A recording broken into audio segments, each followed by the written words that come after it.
All right, so let's get started.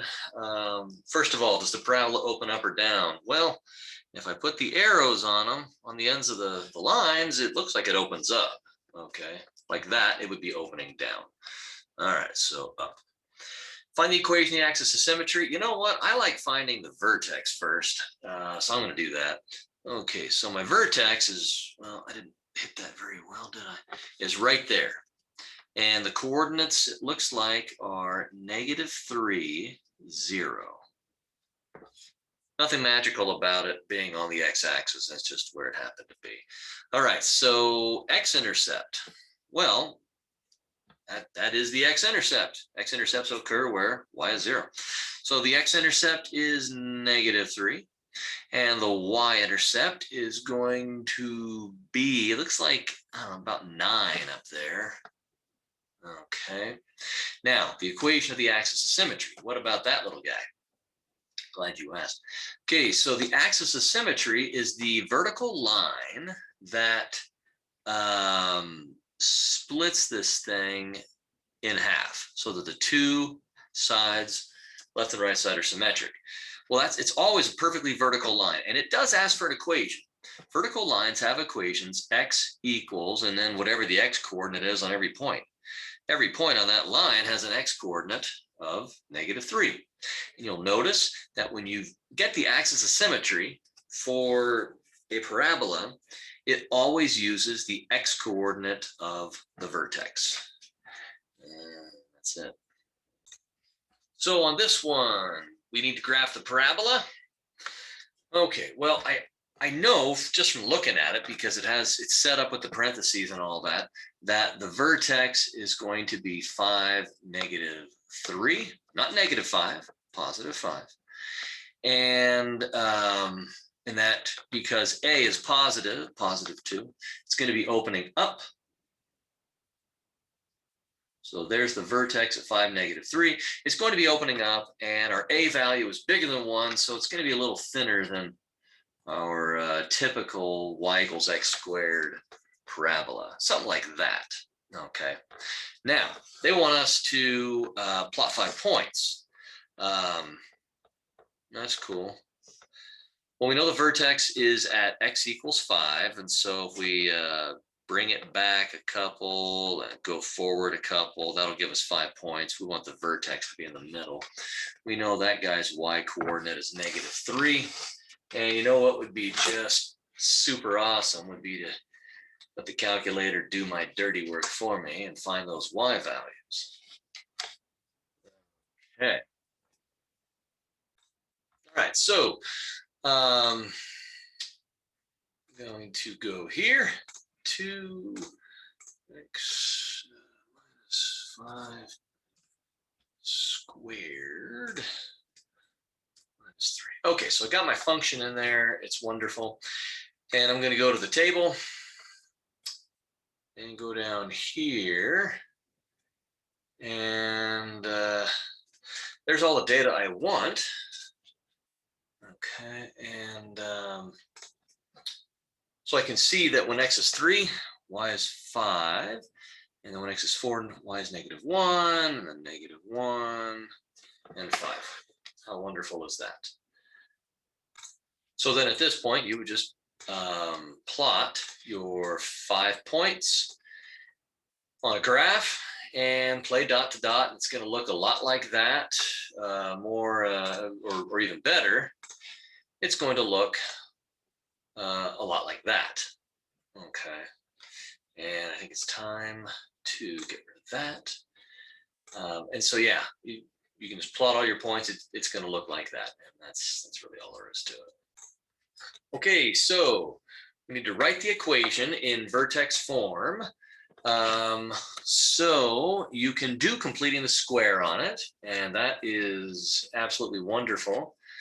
Or you can use the x = -b/2a trick to find the x coordinate of the vertex. That would be your h. Plug that number into the function. Okay, and then that'll poop out a y. That'll be your k, and then your value for a. We already know that a is -2, just like the a in the quadratic formula. So we could do that, or we could do it on the calculator. And to be honest, that's the way I feel like doing it. So I'm going to do it. Okay, so -2, 12, and -11. -2, 12, it's 11, and I lost the 2, so I go second, insert, and then the 2. All right, let me double check. I actually wrote this correctly. Yeah, that looks all right. All right, so I'm gonna take a look at the graph, and it looks wonderful. And I'm gonna go second trace and go find that maximum point, because that's gonna be the vertex. Sometimes it's min, but in this case it's the max. So it's between there, and it's about there. So the vertex is 3, 7. All right.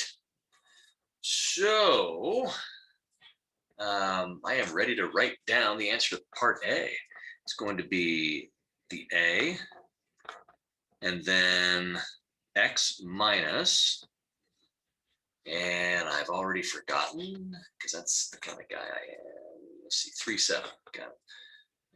Okay, so 3 and then 7. Cool. And the vertex we determined was 3, 7. Cool. Then we get to graph the function. What could a guy ask for, right?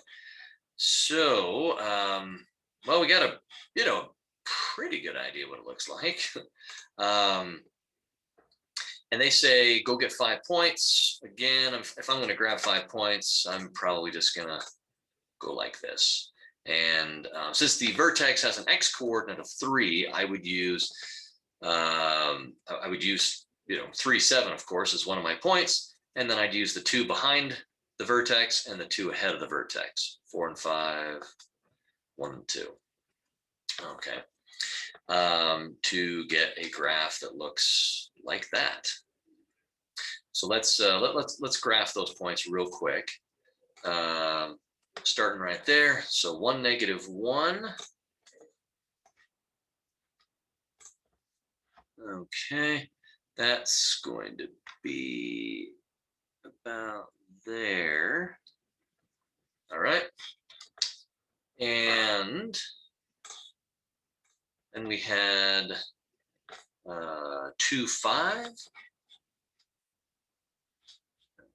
Okay. Which would have been about there. And then we already know the vertex is at 3, 7.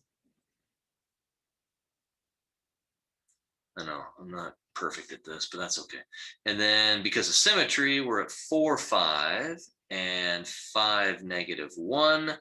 And now, wait for it, we get to play dot to dot. It's time to party. So it looks, I know, this is why I don't do art. Okay, it's just the way it is. Okay, so what do we know about this guy here? I don't know. Well, we know, let's see, does the function have a maximum or minimum value? Well, A is positive, which means it's going to be opening up. That means its vertex is at the bottom. So there's a minimum. And then it says, what is the function's minimum value? In other words, remember, once upon a time, we used to call functions y. And we said, you know what would be even better? It's calling it f of x. And so y and f of x, they were basically the same thing, not quite. And so when we say what is the function's minimum value, we mean the f of x or the y. What is the smallest y value? Well, the smallest or lowest y value on this function is going to occur at the vertex, at that low point. And then when it says where does this take place, well, they're talking about the x value, the x coordinate of the vertex. That tells you where you're going to get that lowest y or function value. All right, so let's get rid of some of this stuff because it's really in the way. All right, that's not too bad. So this one, I think I'll just do it by hand because I haven't done that in a while. All right, so so the x-coordinate is going to be negative b over 2a, which is negative 20 over 2 times 2, which will be positive 5. All right. So that is where our low value takes place. Now, and sometimes you want to know what that low value is, because maybe your function stands for costs in your company. You're like, we want to keep those as low as possible. So you do this to find out. All right, so the function's minimum value is going to be at, well, we want to find out what the corresponding y value is. So f of 5, so 2 times 5 squared minus 20 times 5 plus 53. Glare on this computer. And that's going to equal 3. That is how we do it. All right, a ball is thrown vertically upward. After t seconds, its height h and feet is given by this function. So t in the function represents how much time has passed. H, or h of t, is what the height of the ball is at that time. That's why it's h of t. The height depends on how much time has passed. Height is a function of time. Height is, to determine height, you must know how much time has passed. Okay. After how long will it reach its maximum height? Well, notice that the coefficient of t squared is negative 16. That means it's opening down, and therefore there will be a maximum height. Okay, and that makes sense, because you don't tend to throw a ball up and it just keeps going up forever. That would really be weird. How long till it reaches its maximum height?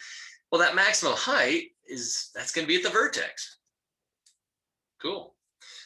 So if I go, you know what, I'm going to do this on the calculator because I want to talk about it there as well. All right, so we've got 72t minus 16t squared.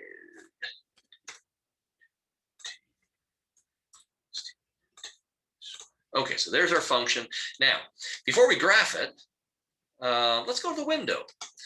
X min and X max. Okay, the X, that represents our, that's our t, our time. Well, X min equals negative 10. That means negative 10 seconds. 10 seconds before the ball gets thrown. It was a ball, wasn't it? Yeah, it was a ball. Well, we can start at second number 0, right when the ball gets thrown. 10 seconds. So do you think it'll take 10 seconds for the ball to get to the ground? I don't. I figure 5 ought to be plenty. Now the y, that is our h of t, our height. Well, negative 10 for y is 10 feet below the height of the ball when it started. Or, well, no, 10 feet below the ground. I don't think we need to go below the ground. So height 0, right at ground level is good. And let's see. Now this ball, we've got the 72 here. So I don't know. Maybe we probably need to go higher than 10 feet. I don't know, maybe 40 feet ought to do it. I mean, that's, 4 stories high. So let's try that, see what happens. So we'll go, oh, no, I want to just go to the graph. And I don't see the vertex, do I? Wow, this ball got thrown really high. So I'll go back here. And, oh, wait a minute, I want to see something else. Yeah, okay, so here's the 5-second mark. Here's the 4-second mark. So it hit the ground at about the 4.5-second mark. So, yeah, that was a pretty good estimate. Okay, so let's go maybe 60 feet up. That should be plenty, I think. Nope. Wow, somebody's got an arm. Okay, I'm going all the way up to 100. I'm just not messing around anymore. Okay, there it is. I see the vertex. So I'll go second, trace. It's the maximum point, so number 4. It even says max up here on my calculator. I'll go to the left of the vertex and hit enter. Go to the right and hit enter. And now the calculator is only going to look for the highest point between those 2 lines. And looks like 2 1/4, 81. So the maximum height of the ball is 81 feet. Wow. And that happens 2¼ seconds after the ball is thrown.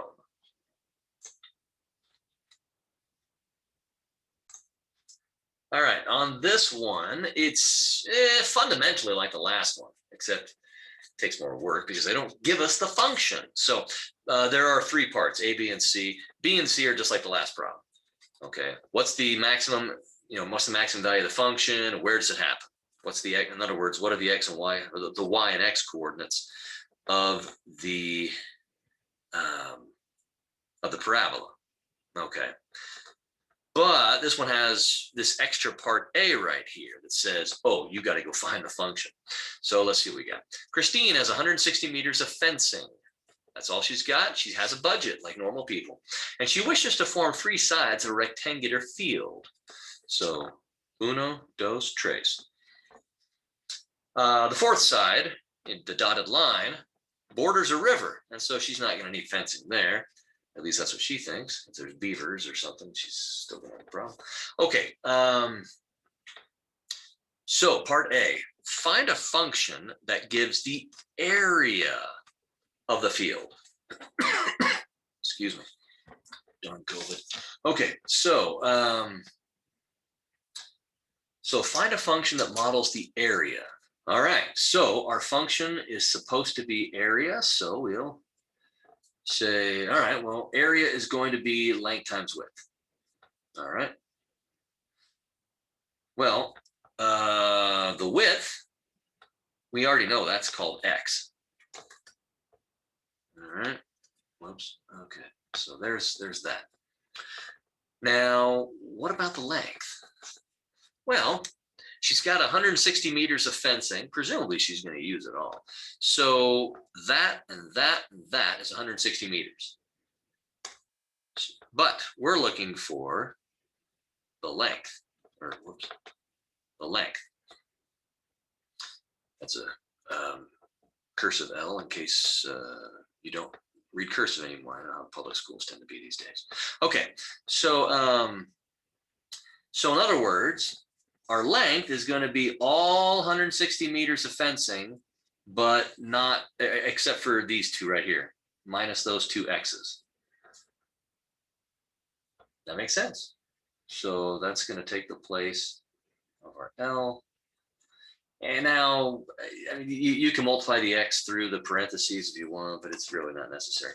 Okay, so then once again, the question is, all right, how big can we make the area? How big does this function get?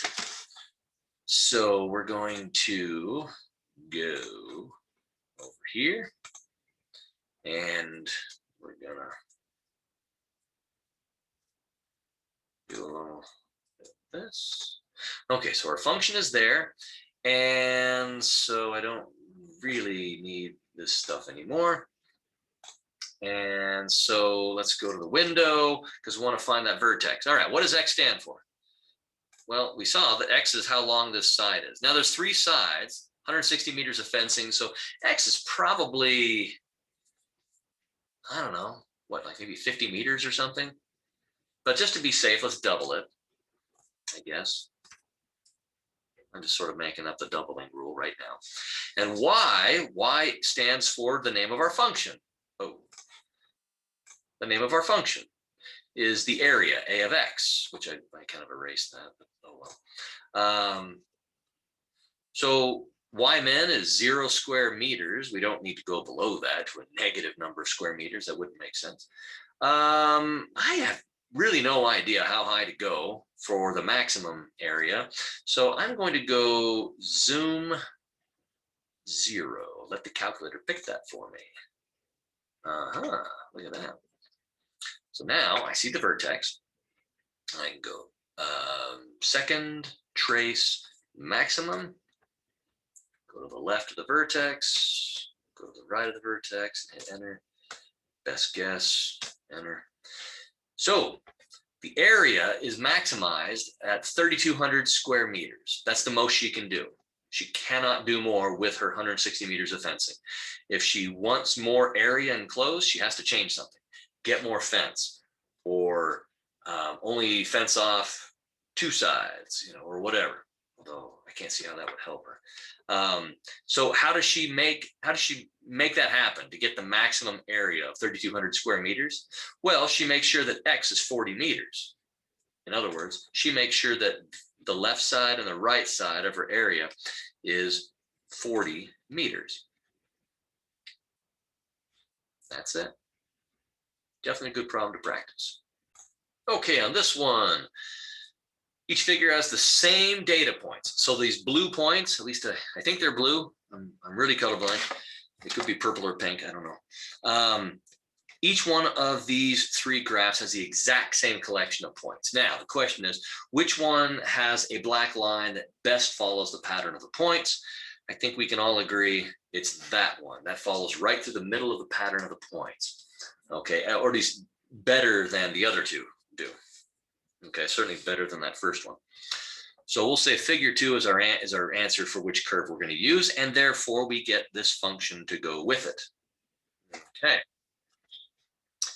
Now, oh, that was right there. So part A, yep, figure 2, that's our answer. Part B, use the equation of the best fitting curve from part A to predict the speed of the object at 9 seconds. And give an exact answer, not a rounded approximation. Okay, cool. Well, at 9 seconds, huh? Well, I'm gonna want to do my calculator thing anyway. So let's see, it was 0.9.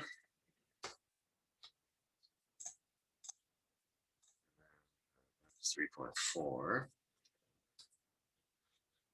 I hear the guy in the next office over. His phone is ringing. That's wonderful.